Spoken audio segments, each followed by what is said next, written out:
Tanah Kalimantan berkabut, di balik rimba dan sungai mengalir, sejarah besar lahir dari jiwa yang tak tunduk. Ia bukan raja, tapi darahnya berdarah raja.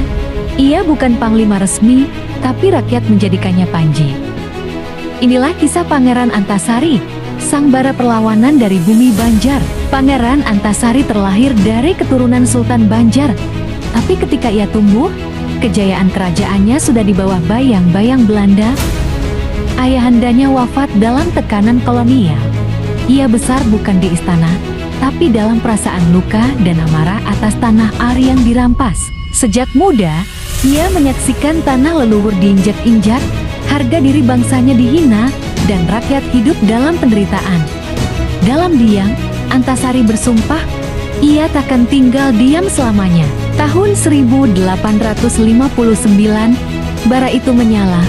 Antasari memanggil rakyat, para tokoh, dan suku Dayak. Di tengah hutan, ia berdiri tegak, mengangkat keris, dan berseru, "Saudaraku, pantang kita tunduk, kita lawan Belanda sampai titik darah penghabisan." Perlawanan pun dimulai, dari sungai ke sungai, dari kampung ke kampung. Kabar tentang Pangeran Antasari menyebar bagai nyala api di tengah kegelapan. Sungai Barito Jati medan perang. Pasukan Banjar menyerbu kapal Belanda. Dengan panah, ombak, dan semangat merdeka, mereka mengguncang kekuatan kolonial yang selama ini dianggap tak terkalahkan. Di bawah hujan peluru, Antasari memimpin dari garis depan. Luka bukan alasan untuk mundur. Ia adalah roh perlawanan, sang api yang membakar ketakutan. Di suatu pertempuran, peluru menghantam bahunya, tapi Antasari tetap berdiri. Dengan darah mengucur, ia berseru pada pasukannya, "Jika aku roboh, jangan tangisi, teruskan perang ini. Demi Banua kita." Perjuangannya tak sendiri, para ulama, rakyat biasa, bahkan suku Dayak menggabungkan kekuatan. Ini bukan lagi soal tahta, ini tentang harga diri, tentang tanah air. Dengan semangat jihad dan keberanian, mereka melawan bukan hanya senjata, tapi kekuasaan yang mencoba membeli kehormatan. Melihat taktik militer gagal, Belanda mencoba cara lain.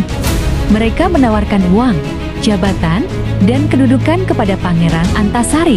"Terimalah jabatan, hentikan perang ini." Tapi jawaban Antasari menggema dalam sejarah. Harga diri tak bisa dibeli. Lebih baik mati dalam perang daripada hidup dalam pengkhianatan. Meski pasukannya terus terdesak, Antasari tak menyerah. Ia memimpin gerilya dari hutan ke hutan, belantara Kalimantan, Jati Tameng, Jati Medan Juang. Dalam gelap dan sunyi, rakyat tetap mendengar satu nama, Antasari. Api yang belum padam, namun bukan peluru yang menghentikannya. Di tahun 1862, wabah cacar menyerangnya. Dalam kondisi sakit, tubuh lemah, ia masih mengatur siasat perang, hingga akhirnya sang pangeran menghembuskan napas terakhir dikelilingi pengikut setia. Ia wafat, tapi perjuangannya hidup dalam jiwa rakyat. Jangan menyerah, merdeka harus diperjuangkan. Pagi yang berkabut menyelimuti makam Pangeran Antasari. Tak ada meriam kehormatan, tapi doa-doa rakyat menyertainya. Ia pergi sebagai pejuang. Tahun 1968, Republik Indonesia menetapkannya sebagai pahlawan nasional. Namanya diabadikan di jalan, sekolah, bahkan di uang rupiah. Pangeran Antasari bukan sekadar tokoh, ia adalah simbol bahwa kehormatan bangsa tak boleh dijual. Ia adalah nyala semangat yang tak pernah padam. Hari ini kita berjalan bebas di tanah air sendiri, tapi jangan lupa, kemerdekaan dibeli mahal. Salah satunya oleh sosok yang memilih mati terhormat, ketimbang hidup dijajah. Pangeran Antasari, kami tak akan lupa. Terima kasih telah menyaksikan kisah Pangeran Antasari bersama Lemsera Lembaran Sejarah Nusantara.